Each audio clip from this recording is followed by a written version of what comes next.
一群年富力强的男人登上了船，一看这架势就知道其中必有猫腻。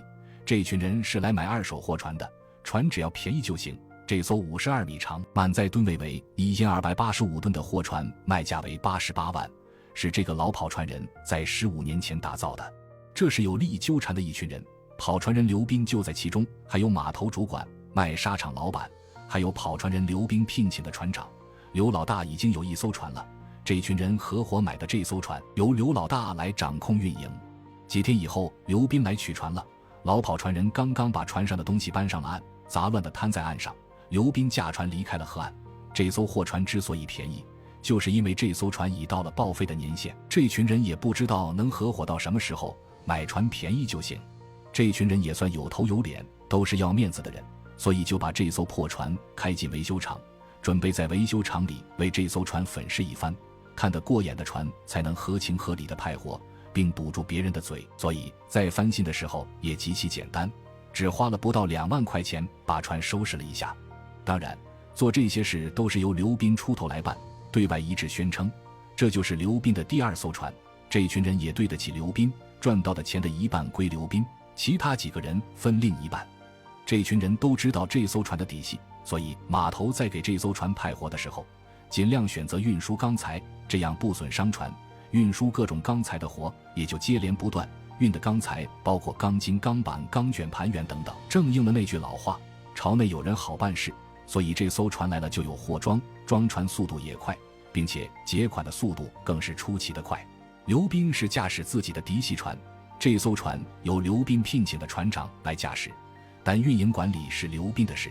刘斌的货船一直在运沙石，在沙场和码头之间往返，所以也结识了码头上的主管和沙场的老板。在一次刘斌做局的酒宴上相互认识了，酒喝到位以后，就在思想上相互碰撞出了火花。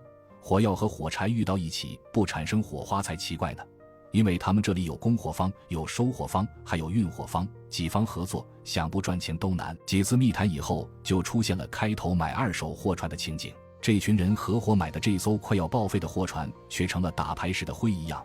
在码头没有合适的活派给这艘船的时候，这艘老旧船就加入到运沙子或水泥的业务中。反正是这艘船没有闲着的时候，这群人就是想在他能干活的时候榨干最后一点力气。交管部门可不惯着这群人，很快给这艘行将报废的货船下达了强行拆解的通知，在船舶拆卸厂终于化成了一堆废铜烂铁。要想人不知，除非己莫为，这群人也预感到了各自的单位有所察觉，报废这条船也是解除合伙的最好时机。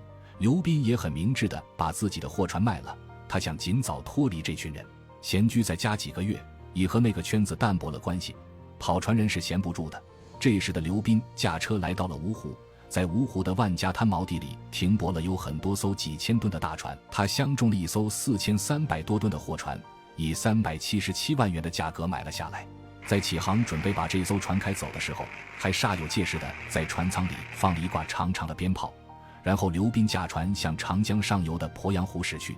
多年的跑船运沙石的经历，让善于交际的刘斌结识了很多朋友，不但很多沙场的老板是朋友，还结识了很多在鄱阳湖里采沙子的老板。在开始装沙子之前，还载了一只大公鸡，并把血淋在了船舷上，然后自卸船开了过来，把船上的沙子转卸到这艘货船上。这趟运输是装3800吨的鄱阳湖沙，然后运到上海。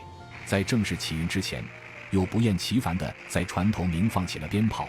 从鄱阳湖到上海有近800公里的距离，大约航行4天半的时间。